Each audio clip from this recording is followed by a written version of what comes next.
I had someone come to my class a couple of years ago who was an athlete, and he was in a hip opening pose called a pigeon pose.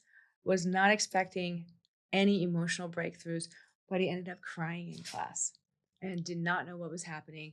And I just went over there, my hand on his back, and said, "Our hips carry a lot of tension.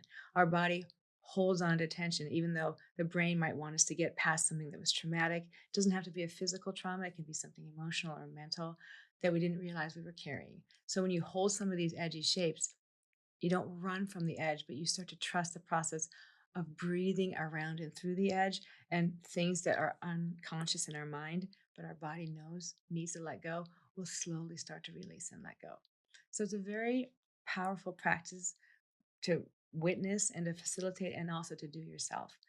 A lot of people will do yin yoga at home. It doesn't have to be a whole 60-minute class. You can find 10, 15-minute, 20-minute sequences to do at home to help you calm your brain down to get ready for sleep. I had one woman in class a couple years ago who said she had such severe anxiety around driving on the freeway from an accident she had had like 20 years before. And she started coming to yin yoga regularly, crying on her mat, understanding that she didn't have to problem solve anything. She just let herself feel the heal. And then after a couple months of a couple times a week, my class and other classes at other teachers as well, she finally felt like she was comfortable enough to be able to drive on the freeway. And she said she thanked the practice so much for giving her the space to not run from it, but to feel it. And then all of a sudden her anxiety started to get a little bit less and she started to feel more comfortable in herself again.